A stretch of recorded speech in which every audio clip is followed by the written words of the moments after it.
And welcome back, everybody, to yet another edition of the Sports Frenzy podcast. Phil Penarski here, joined once again by our News 8 sports correspondents, Dean Holzwarth and Andy McDonald. Gentlemen, a busy week, not only for you guys in general, but really for the entire state of Michigan. I feel busy is the nicest almost way to put it. Yeah, that's for sure. Yeah. I feel like almost every sport, almost every team was in action over the past week. You know, with Thanksgiving, there's a lot of chaos. The weather here in Michigan was really bad too. So again, just a lot was happening, and I'm glad that we're able to kind of all come back together and just relive it all, especially some of the bad stuff, unfortunately. And that's where we're going to kick off our conversation today, talking about the Detroit Lions, who fell to the Green Bay Packers 31-24 on Thanksgiving.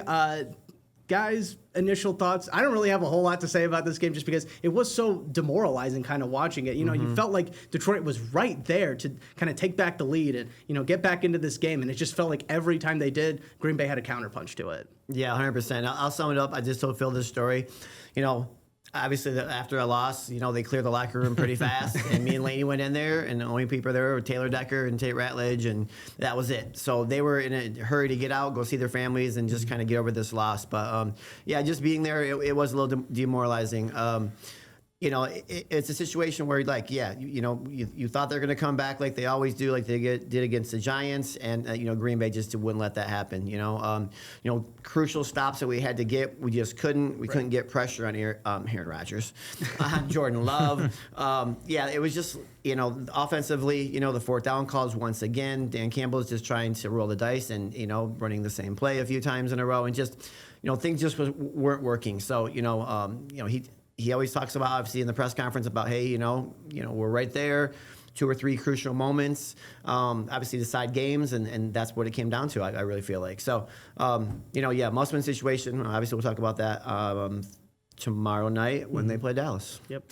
Yeah, it was very deflating. That's for sure. I think everybody was pretty depressed watching that one throughout the whole game. I mean, I don't know. It's like the thing for me, I guess, is like when you watch this team now, it kind of feels like maybe they are like it felt like going into this year, no matter what, even if the Lions were down the game, they were going to win. Like they were going to find a way to win no matter what. And I feel like that narrative is starting to change a little bit back to like if they get behind, they're not going to be able to catch up. It's not so much like I don't like when people say same old Lions because it doesn't feel that way to me. I mean, I think they're still a competitive team and they still have a lot of talent. I mean, at the end of the day, the record is 7-5, so they do have a winning record. But it's like it just feels like when they get behind these games against better teams, they haven't been able to come through and get a win, and that's just kind of what it's been so far. So when they got down 14-0 in this game, I was like, oh boy, this is really gonna hurt them. That's for sure. And I think by the end of it, a lot of Lions fans were definitely hurt with the result of this one. That's for sure. Right. Well, Dean, you mentioned the fourth down calls. Detroit was 0 for 2. Green Bay was 3 for 3 on fourth downs, including that big end of game conversion that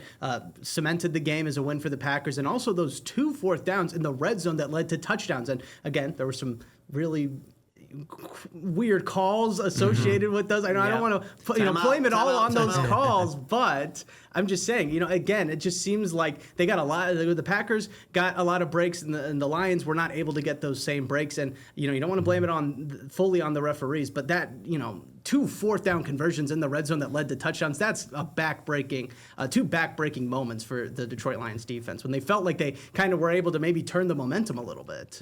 Yeah, no doubt. It was, there really was just like every point in this game, I felt like they could do something wrong. But I also, I point to a lot of the fourth down stuff again. For me, it's kind of like when they had the chance to move the sticks there, handing it off to Jahmyr Gibbs up the middle a couple of times and downs they needed. I don't agree with it at the end of the day. I think the difference is when the Lions used to be able to get those from like a 4th and 2 or even like a long 2 that maybe is a 3, they had a better offensive line, and they just don't have that again. I've been mentioning it the past few weeks. It seems like every week it's coming back to bite them more and more, and they kind of just have the confidence. So for me, that was the most backbreaking thing. Is it's just like the difference is the plays that they were getting when they would go for it on fourth down, which was always kind of crazy when Campbell was doing that because they were just so automatic. They're not getting him right now. And I think that's like a coaching adjustment that he needs to make as a head coach, that maybe this team isn't going to be able to get those. And you have to play the field position battle a little bit more. And you have to hope that Kelvin Shepard's defense can have more of those games that he had against the Eagles, unlike the game that he had against the Packers or the Giants, So right. It's a tough situation right now, but they got to really look in the mirror in that room and maybe make some adjustments to not just, play as their identity has been the past few years. They got to change some things up if they're going to, because right now it's like at this point in the season, I think Jared Goff might have mentioned this in his press conference, like you kind of have who you have. Like you don't really, you're not going to change anything. Like this is who you have in the team if you want to win with it. they just got to try to make some adjustments to win with who they have right now in their personnel. And I don't think going for it on 4th and 3 and handing it off up the middle is going to do the job anymore. Right. That's for sure. Yeah, and I think a lot of it comes down, obviously the St. Brown injury was huge. Yeah, Right. it's massive. Right, Yeah. because now you take away a weapon. You already don't have Sam Laporta, and then St. Brown goes down. So basically, you had Tom Kennedy out there. Hey, 5 catches. Yep. Preseason Kennedy with Tesla, and then obviously you had JMO. JMO had a big drop. JMO played good, but though, JMO too. did play very well. He stepped up and made some big plays. But for me, the golf pass, was a little behind JMO. He probably still should have had it. He said that.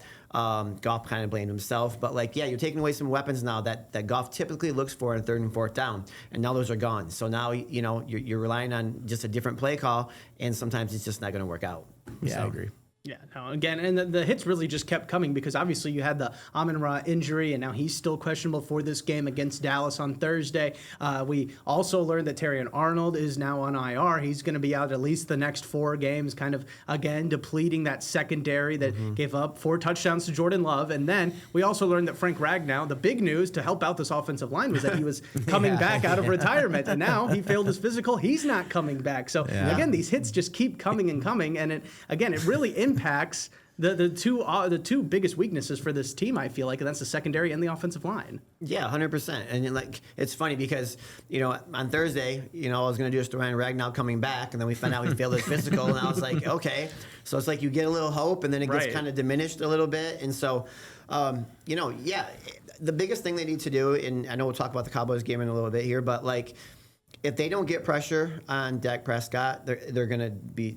It's going to be a struggle, right? I think the Lions have 4 sacks in the last 6 or 7 games. Not good. Something like that. They're just not getting pressure, so it just leaves the secondary open, especially when you're playing man, and that open space is there, and Jordan Love took advantage of that. So, the injuries are not helping right now, but they got to find some way somehow to get pressure on the quarterback. Aiden Hutchinson has just been invisible lately. But yeah, we'll see what happens on Thursday night.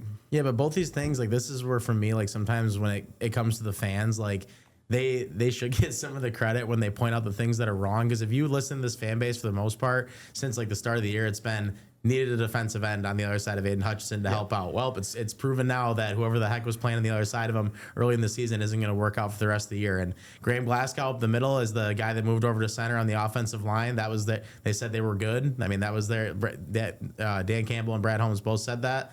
They're clearly not good. It's not working. So it's both those things that people from the outside kind of have seen and have seen coming to be a problem that they didn't address. And I think that's the biggest thing. You're exactly right, Dean. I mean, if they don't start putting more pressure on you're as good as you. I mean, look at Matt Stafford with the Panthers the other day. He's looked like an MVP candidate all year, right? Right. They got to him all game, made him look like a complete mess, and that makes a huge difference. If you rush the passer, that's easily the where it starts on defense to cause problems because the quarterback is the most important player. The Lions haven't been able to do that at all. That's why they've been struggling. Even the game they won against the Giants, it was still a struggle, right? Yeah. And then up front, they can't run the ball. I mean, Jahmyr Gibbs obviously had the game he had, but it's against the Giants. Sometimes the talent isn't always going to win. It starts up front with the offensive line. They haven't had that all season. Jared Goff is pretty much as good as his offensive line is, it seems like, most of the time. Because if his offensive line isn't there, he's a middling quarterback at best. So it's those kind of flaws that are showing that they have been strengths for them in the past. They needed to rebuild around that from some of the people they lost, and they just didn't do it. And right now, if it isn't changing this Cowboys game, I don't think we're going to be talking about anything special going forward. That's for sure. Yeah, I mean, I feel like we keep saying, this upcoming game is a must-win game for the Lions. This one in particular really does feel like it. Oh, it and, is. It's an elimination game. Almost. Exactly. Yeah. I mean, Yeah. It's they're a playoff already game. they're already It's a kind of pre-district game. almost out of the NFC North race. I feel like they are maybe trying to focus a little bit more on that wild card if they can. But again, they need to start. They might need to win their last 5 games in order to even make that wild card spot. They have still 2 games the last 2 weeks of the season. They take on the Vikings and Bears, which will help out in that division standings out at least a little bit. But to kind of both of your points with the Cowboys, if they do not get pressure on Dak Prescott, he's got so many weapons. I mean, you look at George Pickens, CeeDee Lamb, for goodness sakes, as well. I mean, if he's got time to throw, those guys are going to get open, and it's going to be big plays. So again, must-win game for the Detroit Lions against the Dallas Cowboys. What do they need to do, though, outside of maybe getting some additional pressure and some additional defensive help? I mean, how do they even beat the Cowboys, who are currently on a 3-game winning streak and have 2 huge wins against the Eagles and Chiefs recently? I mean, it's kind of a tough question to sum up other than that. I mean, it seems like the defensive line is kind of the key for me because I don't think their secondary is going to be able to keep up with what's going on, what you just mentioned with George Pickens and CeeDee Lamb. Not a lot of teams in the league have been able to be honest. They've been a pretty good combination when they've both been healthy this entire season. But to me, that starts, if you're going to take their flaws and we have to play with them, and that's just what it is the rest of the year, it's a lot more. I think David Montgomery needs to play more. I think that's where I'm going to start. I think when he's been in the game, he actually has been pretty good, and they've been able to do some things, and they kind of just went away from it. Again, this game, I understand Gibbs is a great player, but it's that 1-2 punch that just makes a difference, and David runs so hard when he comes in the game. I just feel like that's something that they need to go back to a little bit more. And then it's Jared Goff. I mean, honestly, it comes back to him. Like, the pressure's going to be there. Their offensive line is what it is. It's not going to be that great. They have to find a way to make adjustments to get the ball out of his hands quicker. I was saying this a few weeks ago when they were able to get a win after they did. They got to go back to doing stuff like that where it's quick hitters, things that are quick. I mean, if the defense sniffs it out, they do. But this team is not meant to play from behind. So if they get behind and have to get to predictable passing situations, it's going to hurt them. For me, it starts with that. You got to be able to run the ball with both running backs, not just one of them, tiring him out the entire game. And you got to get Jared Goff into some simple completions so he gets his confidence built up, and then maybe you can hit him for a deep one. Even with or without Amon-Ra, I still believe they can do it as long as they start with that running game. Right. Yeah, lots of great points, Andy. I think big time, JMO has to step up again. I think, he has to make some big plays because he's going to be their go-to guy, if they don't have St. Brown. And Tom Kenny and Tesla have to get involved a little bit more. But you're 100% right. Clean pocket for Goff, the best that they can, because, he has looked very, very average. And we all know when Jared Goff faces pressure, he just doesn't perform very well. So, same thing, Andy, not getting behind, like finally getting off to a good start, getting a comfortable lead where you can run the ball a little bit more. You don't have to pass. It is a must-win situation. I'm scared of Pickens and CeeDee Lamb. Yeah. I'm kind of, no pun intended, picking the Lions apart. But we'll see what happens in Motown. No, this is where seriously, all the Jared Goff chants, all this stuff. Like, if you want to find out a lot about him without his, number one security blanket, I feel like St. Brown's not going to end up playing. And if he does, it's going to be a decoy.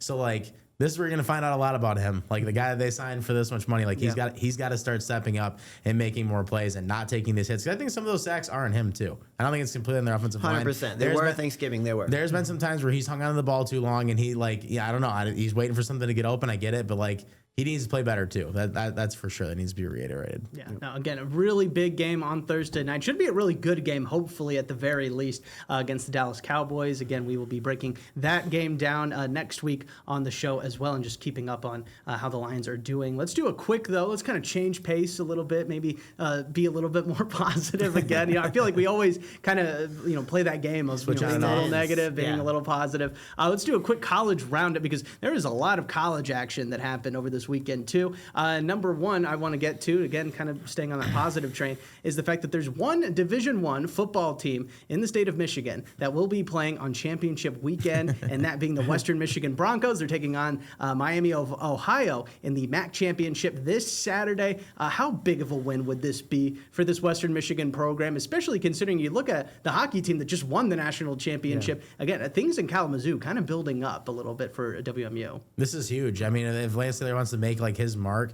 as their guy, you get this win. This is a massive chance for them to get that win and kind of get over the hump of, since PJ Fleck was there, they haven't really had one of those major championships or anything, and I feel like they started to kind of come around to expect that at Western Michigan. This is their chance to get that mark, I think. So it's a big game for Western. I think the crowd actually might be decent. I've been seeing some stuff from around there, so it seems like Ford Field could have a pretty good crowd. So a lot better than what was there last Saturday, right, Dean? No, you're taking me. You're killing me. I was going to say that. The Michigan State crowd.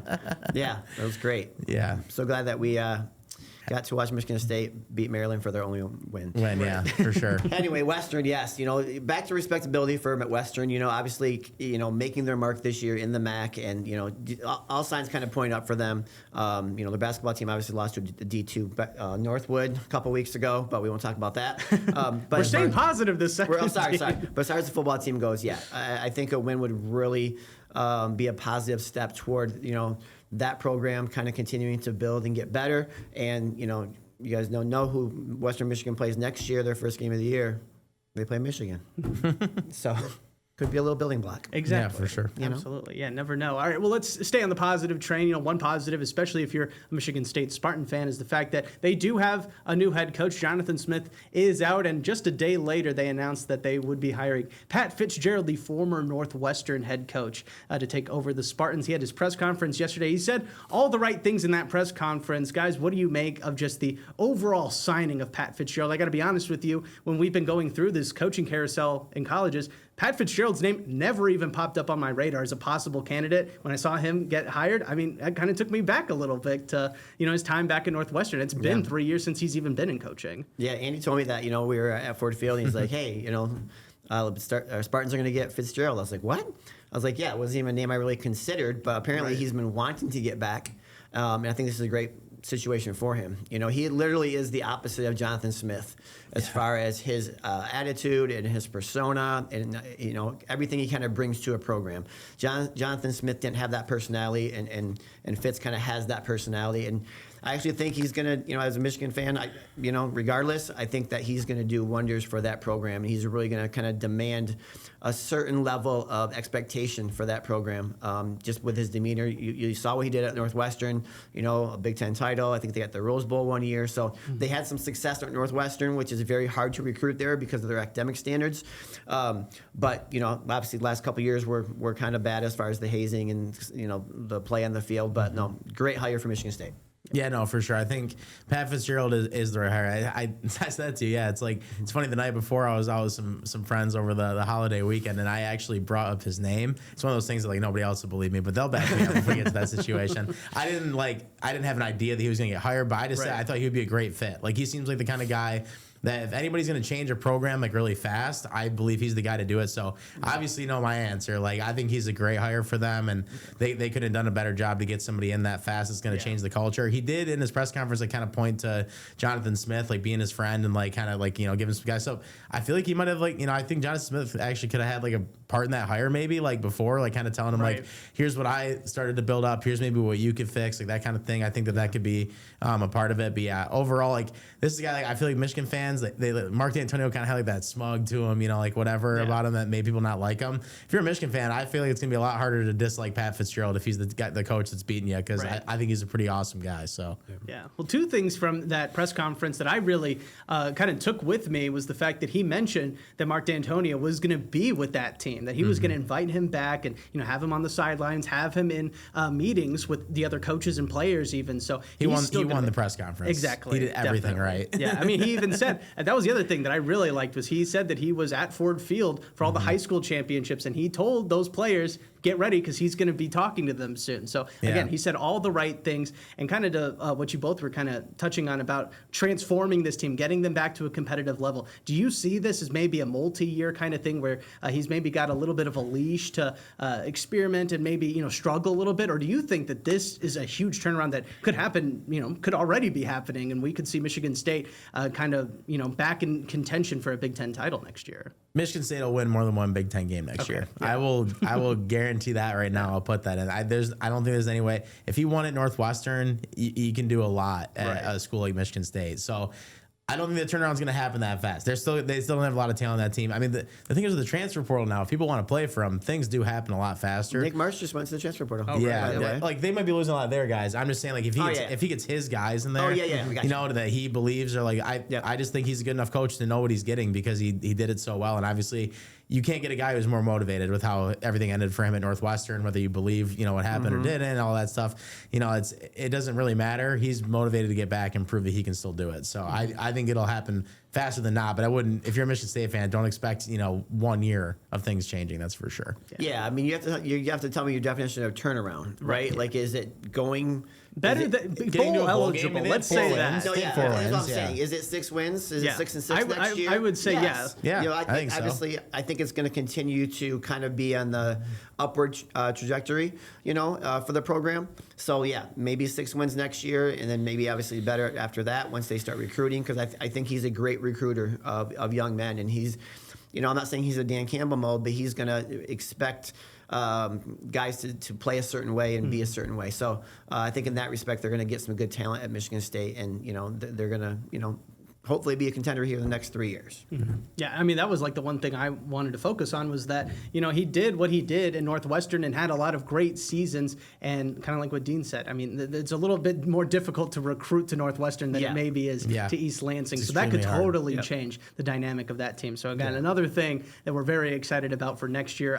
Another team that had a better season but didn't end the way that they wanted to, at least in the regular season, is the Michigan Wolverines. They lost to Ohio State, snapping a 4-game winning streak they had over the Buckeyes on Saturday. Wolverines still finished 9-3, better than last year. They had a freshman quarterback. I mean, there's obviously a lot to be kind of looking back on fondly with this season for the Wolverines, but you did lose to Ohio State. You're definitely not making the college football playoff. Does it feel like a down year for these Wolverines, though? I mean, just kind of, with all the hype that was kind of going into this season and even leading up to Ohio State, there were still, at least me personally, I felt like they maybe had a chance versus Ohio State. And then all seeing it kind of end like that. I mean, was this a down year for Michigan? Yes. I'm actually welcoming Andy's response to this when I'm done, because I do think it was a down year. You look at a soft schedule, I think I said they go 9-3, and I think those are the games I thought that they would lose.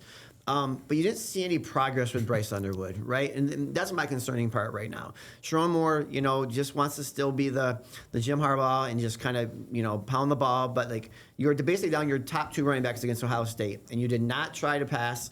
One of the amazing stats I saw was Bryce Underwood. How many touchdowns do you guys think he had this year total? Maybe you already know this. Oh, gosh. 9. Not off the top of my head. I knew it was less than 10. He had 9 total touchdowns in 12 games. No, that's not kind of unleashing what Bryce Underwood can do, right? And obviously we know he didn't run except for the games that Sharon wasn't there. So I don't know. I think it was kind of a down year. I just don't think that they improved week to week, and I just think that a soft schedule kind of helped them get to their 9 wins, right? Yeah. Next year's schedule is so much more difficult when you have to go to Ohio State, you have to go to Oregon, you have Oklahoma at home. So, yeah, it's going to be much tougher next year. If we don't see some improvement from Bryce or some improvement in the play calling or whatever the case may be, Jordan Marshall hopefully comes back. I don't know. Justice Haynes. Justice Haynes, sorry. I'm just a little, I don't know. I'm a little concerned about the direction of the program. Yeah, for sure. I see. I'm gonna be better than that. I don't think it was not better. I just my opinion of it. I don't think I wouldn't classify it as a down year. At the end of the day, they did finish 9-3, and I think when you look at last season, they were horrible. I mean, their quarterback play was horrible. Not saying it got that much better this year or anything, but they were able to get 2 more wins. They had more talent in this roster, and it feels like they at least tried to address the problems to get better. So I will give Sharon that, but yeah, it's definitely not all roses for me. I mean, all the games that they played against that were good teams, and USC, Oklahoma, and Ohio State, they pretty much weren't competitive. So there still is a gap there. I mean, if you could argue with all the 9-3 teams in the country, Michigan is probably the worst one in my opinion. Yes, it's very close to it. So yeah, they just don't. They're still very one-dimensional. They didn't. And I mean, Bryce there's only a video out there of Bryce when he picked LSU back in the day, talking about how Michigan doesn't develop quarterbacks. And well, here you go. I mean, this is what's gonna. That's why he didn't pick them originally. He didn't look very developed this year. And I mean, obviously, there's a whole offseason to come. He's a freshman. You don't really know what you're going to get. But if they can retain both receivers and they can, keep him, and McCulley and Marsh, I'm talking about, and they keep him next year, you have to see some kind of growth there. Mm-hmm. Otherwise, it probably is more of a coaching problem than it is a player problem. That's the weirdest thing is Michigan is this 9-3 season. Michigan State is this horrible season. But if you're a Michigan fan and it's directed by Sharon Moore, that's the scariest thing for me right now. I'd rather have Pat Fitzgerald as my coach than I'd rather have Sharon Moore. I can tell you that right now. So it's just one of those things that it's weird that he can get wins, but it still feels like he isn't doing enough to make it any better. So overall, it classifies the down year, but you're not going to fire a guy that has a 9-3 record. No. I think this is what was kind of to be expected when Harbaugh left the way that he did, with everything behind it. It was going to be kind of weird, and that's just the way that it is for Michigan. They obviously did the internal hire on purpose because they didn't want to lose a lot of people. Yep. But at the end of the day, he probably isn't the right guy to be doing the jobs. They're in a super weird spot. If I'm them, if anything, you're getting in Sharon's ear and saying, you better get the right coordinator this time around, for your offense. Right. That's what it has to be, because someone has to develop him, someone who develops quarterbacks. So we'll see. We know they can run the ball, but they got to learn how to pass it. That's for sure. They won't do much more than what they've been doing. Did he really only have 9 touchdowns this year? It's crazy. It's crazy. Well, Touchdown his passes. last I think it was 5 games. He only had 2 touchdown passes the last 5 games. Yes. And 2 of them came against Maryland in the same game. I mean, this is Michigan. I mean, they run the ball like that. They've done it since Harbaugh was there, but that doesn't matter. Like, you still were getting J.J. McCarthy at least throwing a touchdown pass or 2, whether he was, only throwing for 150 yards or not. Like, they still had like competent. I mean, Wilton Spate would throw at least 1 a game or something like that if you want to go back like that far. But it's just it's not. Bryce Underwood's probably more talented than most of those. I mean, J.J. McCarthy can make an argument, but like other than that, it's like raw talent. You would think it would have been Bryce, and he didn't look any of that part this year. Now, I mean, again, could be the personnel around him too. But I just feel like that's where it comes down to coaching. Like, someone needs to get in his ear about what to do, how to pass in the pocket, when to move out of the pocket, all that kind of stuff that they're just not. It doesn't seem like they're developing it right now. He got paid a little over $1 million for each touchdown. Yeah, right. And that's what the messed up part about all this is. But at the end of the day, that's a donor and Dave Portnoy and whatever else happened with that. You look like a fool. That's for sure for doing something like that right now. So, all right. Well, let's again shift from the negatives, go to the positive. Let's go from the gridiron to the hardwood and talk about some college basketball because Michigan and Michigan State both undefeated on the year. Let's start with Michigan though because they had 2 dominant wins last week. They beat Auburn, which is a ranked team, by 30, and then probably the most impressive win this season, and maybe one of the more impressive dominant college basketball games I've ever seen. They beat Gonzaga by 40. Guys, Dusty May has got these guys in the right spot. Michigan looking like, if not the best, one of the best teams in the country right now. Yeah, I'm going to say right now, don't ask me to pick which team's better because I really am not going to have an answer for it. Like, I have no clue what team I think is like actually better right now when it comes to Michigan State. But on paper, Michigan should be number 1 in the country. I don't know how they're not. I have never seen number 3. I just never seen anything like this this past week. The 2 scares they obviously had against was TCU and I'm forgetting who the other team was right now. Wake Forest.